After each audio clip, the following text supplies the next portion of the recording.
Good afternoon, everyone.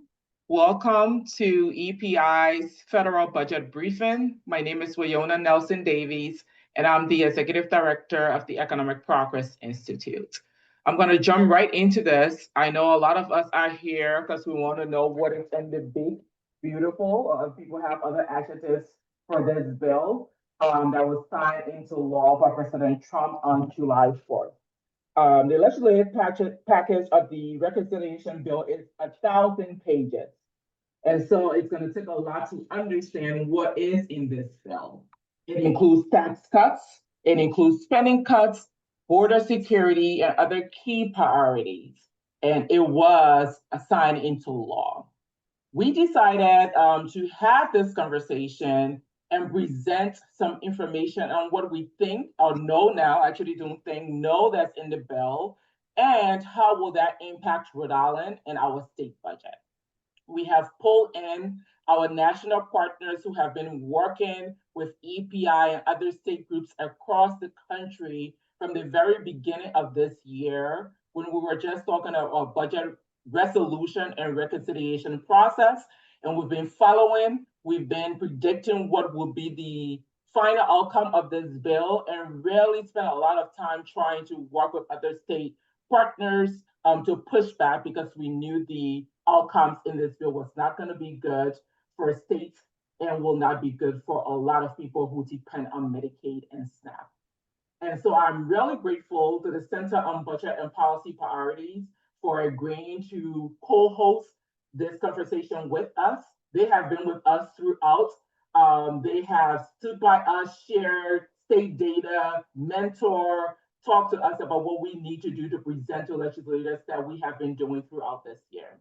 I'm really excited that I have Meg Wiehe, the Vice President of the State Fiscal Policy and Communications at the Center on Budget and Policy Priorities, here with us today. Meg leads the policy team, which designs and promotes inclusive and equitable tax and budget policy. She also leads the communications team, which go hand in hand with the policy team. And I will tell you, Meg and her teams have been working overtime this year. I'm surprised she accepted my invitation to be here, because they are still working overtime. And I'm so grateful for all the information you have provided, all the advice you have given to us, and the hard work and effort and passion you have put into protecting all Americans, including Rhode Islanders. Prior to coming to the center, Meg was the Deputy Executive Director of the Institute on Taxation and Economic Policy, another of our national partners, and she has worked on tax and racial justice across the country for over 20 years. Prior to that, she worked with another state priority partnership group at the North Carolina Budget and Tax Center, where she led the campaign to enact North Carolina's first refundable earned income tax credit, and she also co-led the statewide revenue coalition. So if there's anyone to talk about tax justice, if there's anyone that understands the dense budgets that we pass in this country and state, that person is Meg. Please help me welcome Meg to Rhode Island virtually to give us a little insight on what's in this bill.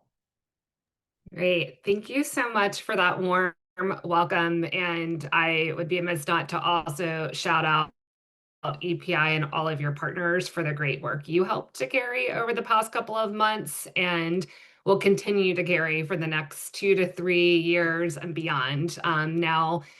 And you'll hear in my talk, I'm going to mostly talk about reconciliation, but want to be clear, there are many other federal policy choices and implications that are going to directly harm people and communities and have direct impacts on state and local budgets as well. But just kudos to you all, and it's a long fight ahead. So I hope everyone also gets some time for some from rest and respite as well. I'm going to just take a moment here to share my screen so you can get the presentation started. All right.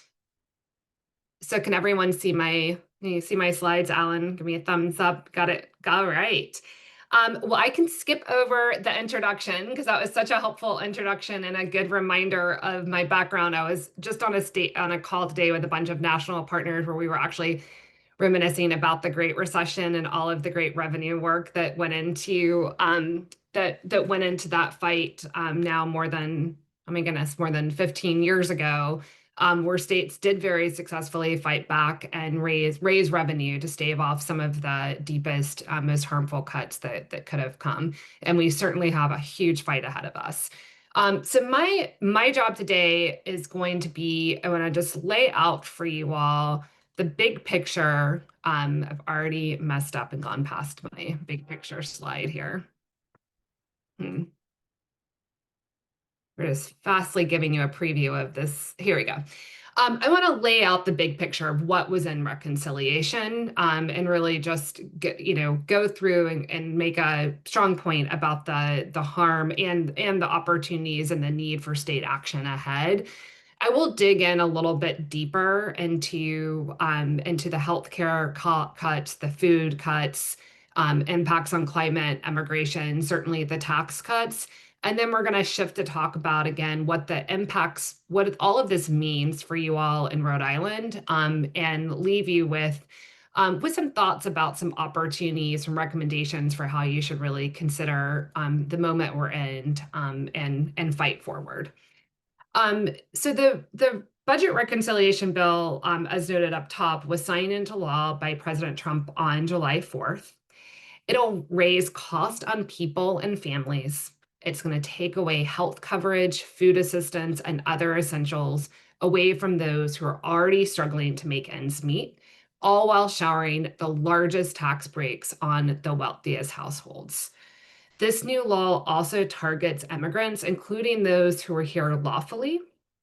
That includes refugees, asylees, survivors of domestic violence and human trafficking, and it significantly expands investments and the detention and deportation machine. The bill also completely dismantled historic investments that were made just a few years ago to curb climate change. So what does that all mean? You can see on this slide, just at a high level, and again, I'm going to go into a lot more detail. At least 34,000 people in Rhode Island will lose their health care coverage. 144,000 people are at risk of losing some amount of food assistance. $51 million of new cost for the very first time will be shifted onto Rhode Island for matching the federal share of paying for food assistance, the SNAP program. And those big, beautiful tax cuts, including the bill, 20% of those, if you just look at Rhode Island, go to just your richest 1% of Rhode Islanders. And those are households that make more than $2 million a year. So another kind of big picture way to look at this is that at a very high level, the bill includes about $1.3 trillion. This is over the course of the bill, so through 2034, to SNAP, Medicaid, and the ACA marketplace, the Affordable Care Act marketplace. That is, these bar charts are equivalent for a reason to show you $1.3 trillion is also the size of tax cuts for people with incomes over $500,000. So this is a good way of really understanding, again, the priorities that Republican lawmakers and the Trump administration put forward in this bill. They simply did not have to make any cuts to SNAP or Medicaid, and instead chose to do that to be able to deliver on massive tax cuts for the wealthiest families. So digging in a little bit on the healthcare cuts, there are a lot of healthcare cuts in this bill. So I'm going to just really highlight some of the biggest ones. And you can see they've got this image here to help really make a point that the healthcare cuts do take many different forms. They're cuts to Medicaid, they're cuts to the marketplace, but they all have the same result, which is that the coverage is going to be taken away from people with low incomes and states are going to be left covering the cost.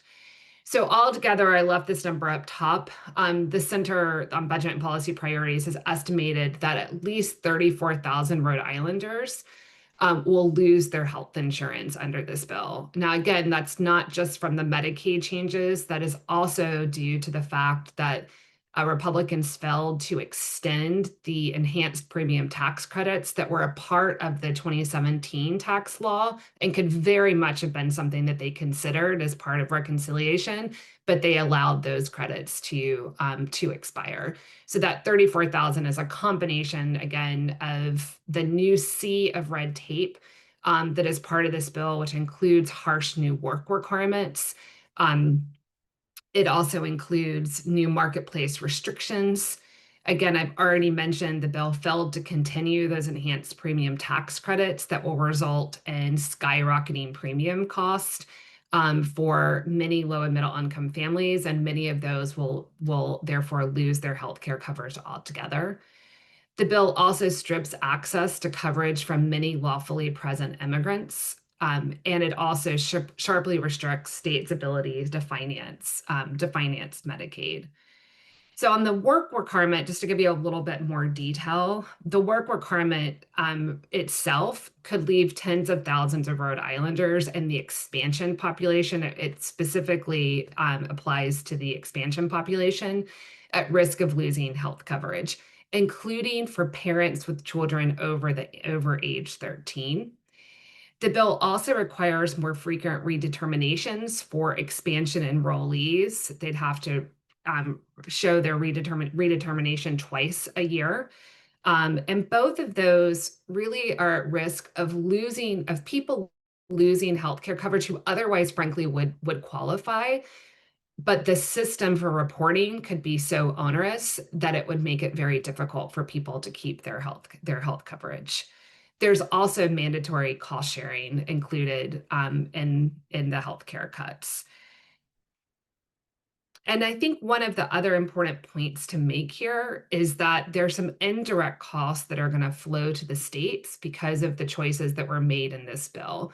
So as more people lose healthcare coverage, that will put pressure on the healthcare system in the state, and it will lead to costlier and more uncompensated care, and it could threaten the closure of hospitals and clinics. So there's both direct and indirect impacts. Right. The bill also includes unprecedented cuts to food benefits. So again, at the top line, and you'll see as I kind of walk through the details, 144,000 Rhode Islanders, that includes children, are at risk of losing food benefits because of this bill. The reconciliation bill included the largest cut to SNAP in history. One of the primary parts of the bill, and it's the very first time this has ever happened in the 50-year history of SNAP, is that it shifts part of the benefit cost to states starting in 2028. And I'm going to go into that in a little bit more detail on the next slide. It also shifts additional administrative costs to states. Under the current system, states cover 50% of administrative cost for SNAP, but under the bill, that goes up to 75%. There's also a significant expansion of SNAP's already harsh and effective and red tape-laden related work requirements. So more than 10,000 Rhode Islanders will likely lose their food benefits because of those new work requirements. And again, that impacts children because children will be in households of people losing those benefits because the work requirements, just like those for Medicaid, apply to households with kids over the age of 13. And just like under healthcare, that food benefits are taken away from many lawfully present immigrants, again, including those who are here as refugees, as asylees, or as victims of human trafficking or domestic violence.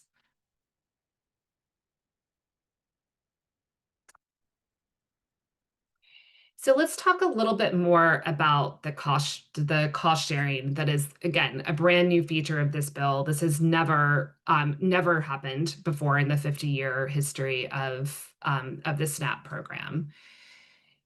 If a state doesn't pay let me actually start by explaining the match.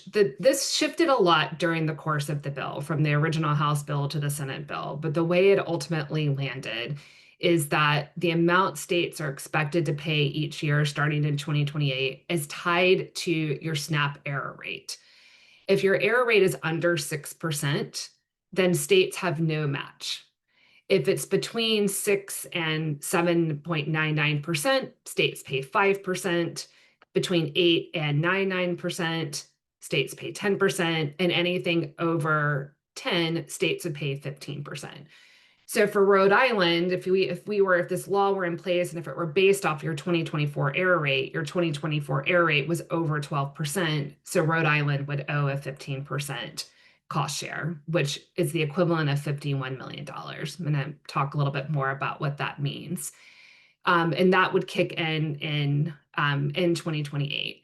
The bill had some really interesting, though, changes, politically motivated changes, frankly, where states that have error rates that are above 13.33% don't have to start paying their cost share until fiscal year 2030. Happy to answer questions about why that may or may not have been included. But what this means is that states do have some time, because this will start to kick in the fall of 2027's fiscal year, for federal government starts in 2028 starts in October of 2027. But it could create some real perverse incentives for states in terms of how you're handling your error rate. And I think one of the big concerns that we have is that in trying to get an error rate down to avoid the match, states could intentionally or unintentionally kick a lot of people off of food benefits who otherwise would qualify for that benefit. So it's something to really think about and to watch. And again, a little bit of time to for the state to consider how it's going to address this new requirement. And then it's not just the cost share. So I think, it doesn't sound like a lot to say going from 50 to 75% of covering the administrative cost, but in Rhode Island, that would be almost an additional $16 million a year. So altogether, you're looking at close to 60 to $70 million extra in a cost for the state to take on, both to administer and to have the match and SNAP. And I think we've already heard, quite troubling, from a number of lawmakers in states or agency heads in states, that they're really concerned about having the resources to make that match happen without either, of course, what we would love to see without lawmakers raising revenue or making cuts elsewhere. And that is why I think I put that 144,000 number of people at risk of losing SNAP altogether. Because at the end of the day, if states aren't able to make the match, the end result could be opting out of SNAP entirely, and meaning everyone who otherwise would receive those benefits would no longer receive them. And I think in some states that is an actual real risk, or real consequence of this bill. And then just to give you one, there's all sorts of ways to think about it, but one way just to kind of visualize or understand the impact of this amount is that it's more than double Rhode Island's investment in the state EITC. We could come up with all sorts of other investments that you all care about, but I think, again, that just understanding that what could be at stake in order to continue those food benefits for people who most need them. There are trade-offs that will be on the table. And we're going to talk about that a little bit more at the end of the presentation.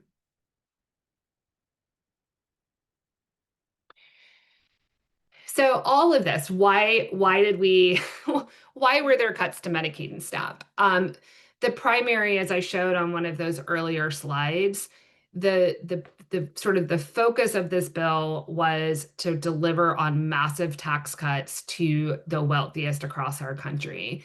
And just looking, so the kind of the cornerstone of the bill was making permanent most of the major provisions of the 2017 tax law, which that law at the time was heavily skewed to the top. It includes some really new, poorly targeted tax changes, including exempting tips, overtime pay, a new deduction for auto loans. I think it's also important to note that most of those provisions that have been on the book since 2017 were made permanent. But some of these new changes, while poorly targeted, do deliver some tax cuts for moderate and middle income households, are temporary. So the big tax cuts for the rich, including an expansion of the estate tax thresholds or an expansion of the state tax cuts, permanent, but those changes that still not the best, but do at least deliver tax cuts, were made temporary, including an increase to the standard deduction and a new elderly deduction. And so looking in Rhode Island, you can see the richest 1% of Rhode Islanders. This is data from our partner and as you learned up top, organization I worked at for a long time called ITEP. The top 1% of Rhode Islanders get an average tax cut of close to $59,000 a year from this bill. And if you put all that together, if you put every one of the top 1%'s tax cut together, that's a combined tax cut of $354 million, which is far more than we would have asked from the top 1% to pay for from the Rhode Island surtax campaign that many of you all had worked on this year. And I think, again, kind of an important number to kind of keep in mind in terms of the benefit going to the top. At the same time that we deliver these massive tax cuts to the wealthy, and here in Rhode Island, we failed to deliver to families and children. So one other kind of provision that was included in this bill is it did increase the child tax credit. Well, it made permanent the increase from the federal child tax credit from $1,000 to $2,000 and did an additional increase of $200 per child. But 42,000 children in Rhode Island will get nothing from that increase because despite the fact that their families are working, they make too little to receive the full child tax credit. And another 4,000 children will lose the child tax credit altogether because of a new requirement that for at least one parent to have a Social Security number, even if the child is an American citizen. And then I think another just important point, even though it wasn't, because I am going to talk a little bit about other things happening outside of reconciliation, is that if you take the healthcare cuts, you take the cuts to food benefits, the cuts to climate, which I'm coming to in a minute, also cuts to student loans, which I haven't even touched on, the fact that the tax cuts really don't do anything for low and middle income families. And then you add on this new and complicated and ever-changing wave of tariffs. The additional economic harm to workers and families is far larger than what we're even showing here in terms of the chart that I just showed of how tilted this bill is to really bettering those at the top and making it much harder for everyone else to get by. There were also major setbacks to climate action included in the bill. I mean, it essentially gutted the entire Inflation Reduction Act that, despite its name being Inflation Reduction Act, was a historical investment in climate action. And I think that the way that really ultimately translates. Yeah, but they have a lot more going on over there than we do. Oh, I know. We have nothing here no more. Now, all right. The way that sort of translates to think about it again, kind of adding into the making it even harder for families to make ends meet, is that the pullback from those investments will increase annual household energy cost in Rhode Island by $180 a year. That's a Rhode Island specific estimate. And 1,500 jobs in Rhode Island are estimated to be lost from the curbing of the climate action and climate investments that we had made just a few years ago.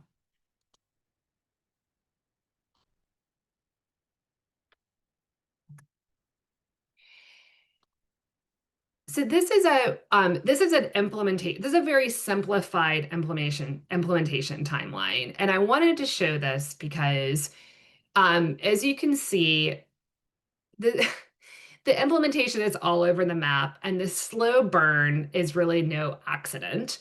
You know, this bill is incredibly unpopular, and I think very intentionally some choices were made to hide some of the worst harm that the bill will create well past the midterm elections.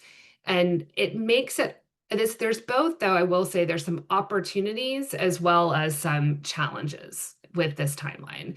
A big challenge is that the harm that I've talked about up top, the harm that I've kind of talked about under each of the big buckets, it's going to unfold over time.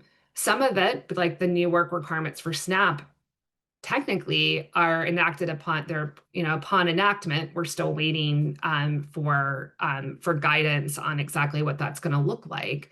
But other changes aren't going to happen for a number of years. So it does make our work of helping to kind of inform and really document the harm a little bit more challenging, something we have to think through, although we know that harm is there. It also, though, does create an opportunity for you all as you're thinking about state action and the decisions that states need to make to be able to address these changes in a really thoughtful way, really taking the high road to ensure the least amount of harm to people and communities in your state.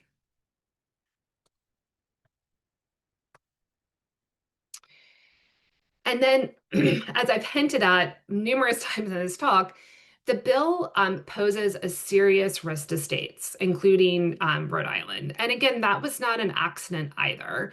Many of the cuts to healthcare and to food assistance that I've talked about were done by passing on substantial new cost to state governments, thereby forcing state lawmakers to actually make some of the toughest choices about who loses health care, who loses food benefits, what we cut.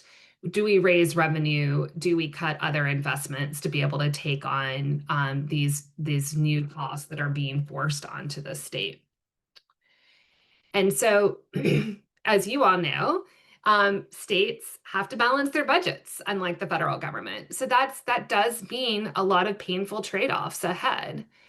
And in some places, I think it's very likely we'll see, new revenue. I think in Rhode Island, there's a strong case to be made for you have a strong campaign and proposal already for new revenue. But it could also really mean that that it's the state lawmakers who ultimately have to make the decisions again about who loses food assistance, healthcare, or again what other services are cut. And also just kind of this pie chart is here just to put an emphasis on, and in part because of the other kind of changes that could be coming the way. In Rhode Island, if you look at your annual spending, more than a third of it is federal dollars. And so any sort of clawback of federal dollars coming to the state, whether it be for Medicaid or for other investments that later in an appropriations process, some of the other changes like freezing federal grants that have been happening are going to have a ripple effect on your state budgeting and will certainly need to be addressed. And again, so just mentioning that additional harm, I not to scare, but I think reconciliation is really important and understanding the fallout from that and how states need to be prepared. But there are a slew of other things to be watching for. So again, some of this we've already seen and I think could possibly get deeper. There have already been widespread cuts to federal grants. There were the haphazard federal layoffs earlier in the year that the Supreme Court has now given the green light to. There have been targeted cuts to public education funding, including a freeze on more than $7 billion of federal funds for education that have frankly made it very difficult for school districts across the country to plan for this next school year, which has already started in many states, particularly states that have year-round schools or that may be starting as early as the first week of August. There have been extended over and over repeated threats to end federal disaster relief and preparedness funds to states. There's a huge anti-DEI effort, which is somewhat tied into some of the cuts and the freezing around public education funding. That is beyond education has also hit a whole nother swath of state and local funding streams. There's the tariff policies that I've already mentioned.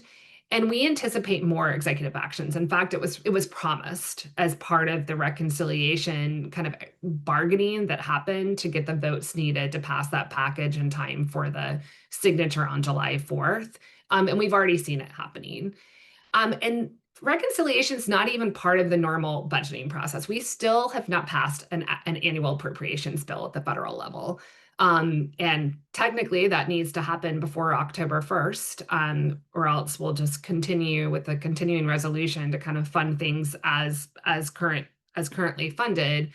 But that process is where a lot of the other kinds of investments that you care about, that's where education, the non-defense discretionary spending. So that includes education, that includes housing, that includes other really big, important investments that states really count on, not just for your budgets, but frankly, that deliver a lot of benefit to communities and people across the state. And then just to make one point before I kind of move, and one last point before I kind of move into recommendations to how to think about the work ahead, is that all of this is coming on top of the fact that states and localities are already facing significant pressures. And if I were giving this talk broadly, I would mention here the deep tax cutting that has been happening in states, the embracing of private school vouchers, all sorts of decisions that have been made to really make states and put states in a situation that's going to make it very difficult for them to respond to this moment. There's also the fact that we're now about a year out from this, but COVID era federal aid was hugely important to states and localities for the past couple of years, and that's now expired. And it was frankly helping, really helping to buoy revenues in states. And then state revenue, including in Rhode Island, has kind of started to even out. We're no longer in this kind of historical high that we had for the past couple of years. And so all of that together means that these new federal pressures, the direct and the indirect pressures from federal reconciliation, as well as all of these other federal policy choices, are coming on top and coming directly to states to contend with, when you already had your own challenges. You already weren't able to make the investments in people and communities that you all want to make. And now, even if Rhode Island is successful in raising revenue to stave off cuts to healthcare and food benefits, that's also at the expense of maybe some of the new investments that you maybe would have wanted to have made with that revenue instead. So how to think about kind of recommendations for action. Oh my goodness. So sorry. Can you all still see can you still see the slide? The recommendations for action? Yes, but it's showing your full screen, not the as a slideshow. Okay. I think I'm just going to go with it so I don't waste time trying to get this back into, I don't know why it decided to leave me on that. So for this next phase, I think, I've kind of been a bit of a Debbie Downer and letting you all know what's in the bill and all of what's at stake, but I don't think, all is not lost, right? I think there is a real opportunity for action here. And, given the timeline that I shared, there is some time as well. This isn't all falling in the next couple of months. So I think if I were to think in 4 big buckets, the work ahead is around informing, and just making sure people know and understand, what is in the bill. Because when people do understand, it is incredibly unpopular. And kind of related to that is the work to document the harm, which, as I mentioned before, it's going to be a little bit challenging because the harm is spread out. But we have experience in the states of explaining what are the consequences if we don't act. So even though some of the worst changes, particularly to healthcare, happen a year or two out, helping to already start talk about what's at stake, who's going to lose access to their cancer care, or the child who no longer gets access to to extra disability services. I mean, there's so much at stake, and you all will do, it's such an important job to help explain who could be harmed, and again, what the opposite, what the high road choices could look like to prevent that from happening. And then that's the third big bucket is the work to mitigate. Like, what can we do? What can you all do as a state to ensure the least amount of harm is done to Rhode Islanders and to communities?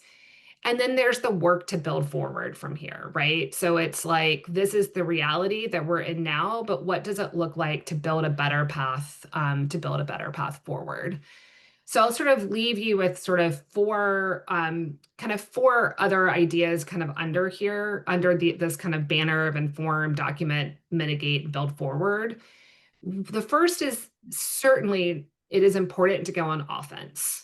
And for me, offense means making a really strong case for revenue first. This is no different in my mind than to that Great Recession or to COVID, where we should not be going out with a cuts first response. The first response from policymakers should not be, what are we going to cut to make room to be able to handle these new Medicaid and healthcare and food costs coming into our state? So revenue first approach, super important. And then part of that guarding against the cuts first response is that I think it is very important. Rhode Island, a number of states are considering fall special sessions. Starting early is super important, but it also means that we don't want lawmakers making overly rash reactions, given that there is some time for some of these policies. Frankly, there may even be time to overturn them through a different set of action. And then it will be important, given the depth of the cuts to healthcare and food assistance, to coordinate closely, across all of the issues that you all care about and work on, including even the ones that aren't part of reconciliation, housing as well, given that just again, education. Because everything's on the table. This is like really a moment where that big tent, everyone kind of coming together to grow the pie is going to be super important. And part of that is also really thinking about what are the things a state could do to adjust to some of these new restrictions, in particular the work requirements, that while we may not like them or support them, what can we do to ensure that we lose as few people as possible and have a very accessible and inclusive system? And then just the last thing is, because of the tax changes, there may be questions about what does this mean for state, for Rhode Island's revenue. There are a few conformity, like implications for how the federal tax changes could impact Rhode Island. So it is important to also put on the table to make sure that lawmakers don't unnecessarily link to some of those changes. So for example, the no tax on tips has become really popular in many states across the country. There's absolutely no reason why Rhode Island or any state has to couple to that tax cut. So that's what I would leave you with. And then I'm happy, I think we have another presenter, but I'm happy to answer questions at any time. Thank you so much, Meg. That was so both depressing, but very helpful. We do have some questions from the chat. To have the conversation. This is the first part of the conversation to get the information out. And then the next step is, what is our Rhode Island plan? And so we're going to get into that a little bit more. If people do not have any other questions for Meg, I can pull Nina back in. Thank you again so much. Information, as daunting as it is, it's always important. It is how our power starts, knowing what we need to know, and then we start planning. So really appreciate all the work you've done and work you continue to do to break down those numbers, especially on the state level. Thank you so much. Absolutely. And I'm going to drop my email in the chat. I'm happy to field questions and also take questions to experts across the center who are more deeply engaged, particularly in the health and food assistance work. Thank you. And then I'll uplift what Matt said before Nina comes back. So there are a couple of things happening. One of it is community groups and community understanding what's happening. We also have state agencies right now that have advisory groups. So HHS has an advisory group. The Department of Revenue have advisory group, and they're supposed to put reports together for legislators. But we also, as community, need to come to the table, and we'll start that conversation for what EPI at least have in mind for how that can work. Thank you, Meg. Thank you. And Meg, I think there was just one more question about, and this is from Rep. Agello, how are states restricted in funding Medicaid? There were changes made to provider taxes. And I can I'll drop in some details into that. I don't know enough about Rhode Island's own Medicaid financing system to know if your state impacted by that or not. But that was the primary restriction on states. And there's states like Texas, frankly, that has a huge impact on. Okay, thank you so much. All right, so speaking more specifically to Rhode Island, there's a lot to do, but I agree with Meg and with Julie that the first step in many respects is education, getting the information out. And I know that right now, the state has organized several, or at least one group that I know of, working with EOHHS of people to come up with a plan that will result in a public report that is due in the end of October for the General Assembly to consider.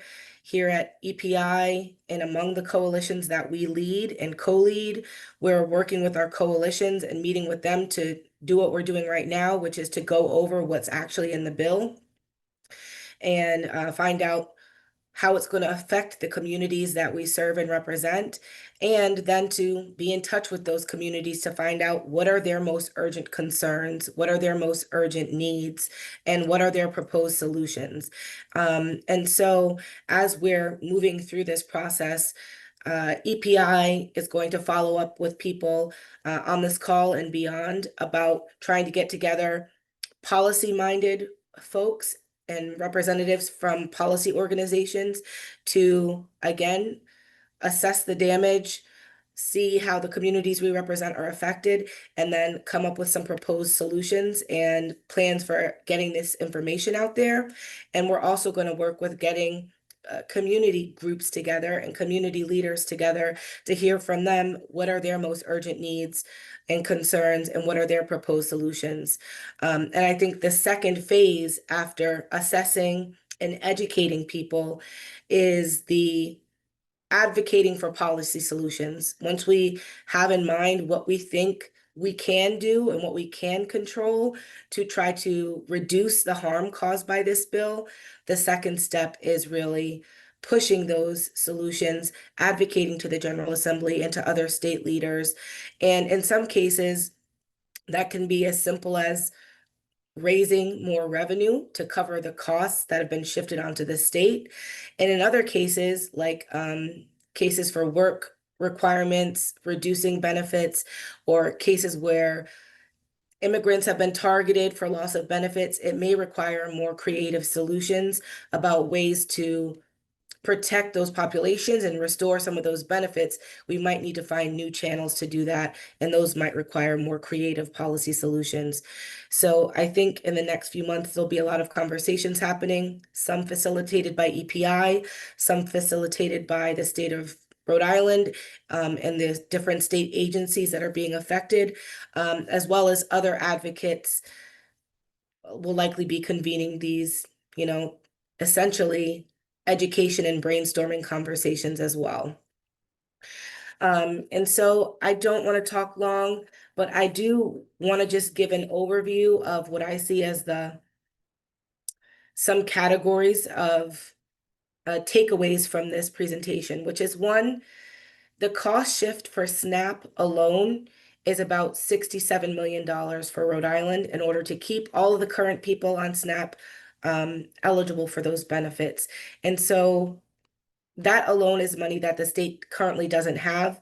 And I think one of the best defenses, not the end all be all solution, but one of the best defenses is for Rhode Island to raise revenue, and that we should do that by taxing the top 1%, which we have proposed previously. We know that that proposal would raise $190 million a year for the state. Alan's going to talk more about the details and the timeline for that, but that's money that the state could really use to shore up SNAP benefits and other health coverage that is now in jeopardy because of these federal cuts. The other thing is I want to highlight for people that many of the populations being harmed by these policies are the same population being hit over and over and over again. And that is children in many cases. So children with disabilities, children who are disproportionately beneficiaries of SNAP, food assistance, children whose health coverage might be in jeopardy, children who are receiving in-home services, children who may be also riding RIPTA, which didn't get fully funded this year in our state's budget. And so I want us to be thinking about which populations are being affected by multiple of these policies, so that we can try to be mindful of that as we propose solutions. Somebody just highlighted, Leanne, the threats to Head Start, with immigrants not having access to Head Start in the same way. That will also exacerbate the child care shortage that Rhode Island has been facing. So many of these policies, although they seem like they're healthcare or SNAP specific, are going to have cascading effects, including on the health and the financial health and stability of our hospitals, which, if many people lose health benefits, will overwhelm or could overwhelm our hospitals in terms of what people are showing up to emergency rooms and the amount of uncompensated care that hospitals have to provide. So I think, again, for EPI, we're working on convening groups like this to disseminate information and to get it out to communities that need it, working with the state to make sure that they're doing their part to educate communities that will be affected, and advocating for the state to raise money to preserve as many benefits as possible, and also by getting creative, brainstorming about alternative ways we could provide services that people are now finding themselves ineligible for. And so with that, and in the interest of time, I would like to kick it over to Alan. And I would just say that before I do that, there are some other policy solutions that we know right now will help address these problems. For example, there was a proposal this past legislative session to replace premium enhanced tax credits that the federal government allowed to expire by creating them at the state level. That costs $40 million a year, and the proposal was to do a 1% tax on all insurance companies so that those about 40,000 Rhode Islanders who rely on those subsidies to afford health care through Health Source RI could still get health coverage. And that's something that we can still advocate for, that the state could still do to try to mitigate that harm to the healthcare system and to the people who rely on that coverage. And so there are solutions. We will be in touch about how you can advocate for them and how you can share your solutions with us. And with that, I will turn it over to Alan to talk more about the tax on the top 1% and why the time to do that is now. Hi, thanks, Nina. I just want to make one quick point. Won't take that long. And someone asked in the chat about a special fall session of the General Assembly, and that had been discussed over the last few months. And I guess my worry is that because, looking at what Meg had to share with us, that some of these things are put off for till 2027, 2028, folks might think there's not an urgency or need to plan now. But if we wait until 2027, 2028, it's going to be too late. And part of that is a technical issue of timing, that if we do something like a top 1% tax, it takes effect in the tax year, which presumably would be January 1st, whether that's 2026 or 2027.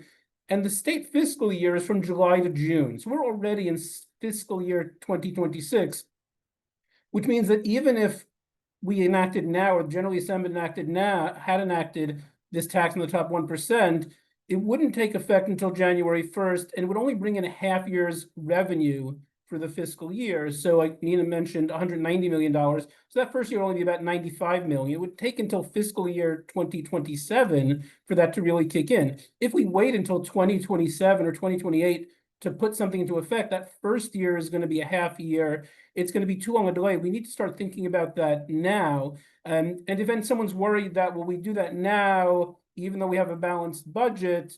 are we going to spend the money on things we'll have to come up with more money for? Well, one answer to that is we could put a significant amount of that into the supplemental rainy day fund. That would be one option. Right now, our rainy day fund is constitutionally capped at 5% of general revenue. The General Assembly created a supplemental fund and added about 1% worth more. But that 6% is really below what's considered best practice for a state to have in reserve to meet emergencies. I think the other New England states are all at least at 10%, which is considered better. So we could implement this now in a special fall session, have the revenue, put much of that, some of it we might need for like cash assistance, but other kinds of, some of it we could put in to the rainy day fund, and then we'll have it fully in place for when these federal cuts and these impacts of federal cuts hit us in 2027 and 2028. So that's all I wanted to note. Turn it back to you, Nina. Thank you, Alan. So again, the time is now. All of these policies do not go in place right away. There's some lead time on many of them, but we need to start collecting that additional revenue now so that we can be ready for when these cuts hit. I also want to uplift a couple more things from the chat. I don't know that I have the answers to all of the questions right now, but Senator Ujifusa raised a possible solution of eliminating middlemen from the healthcare. I've lost the comment, but Kimberly uplifted that as well. But potentially going after the middlemen in the healthcare industry, which Senator Ujifusa says other states, including conservative states, have done. And I think really we need to consider all options at this time. And I think that out of necessity, perhaps ideas that have been off the table in the past, maybe the state may have to consider them now out of necessity. Welcome those kinds of solutions that we, previously may have been considered too radical, but in fact are very reasonable. So again, we look forward. If you, separate from these conversations, would like to send me any of your proposed solutions, I welcome that as well. I can put my email in the chat. And I see another question. Is there a plan to submit the same legislation as last session or modifying it? Is that regarding the tax on the top 1%?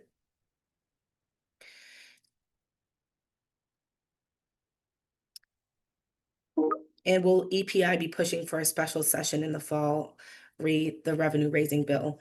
I think, yes, we are hoping and will be advocating for a fall session to address this because we think the sooner we can get started on a solution, the better off the state will be.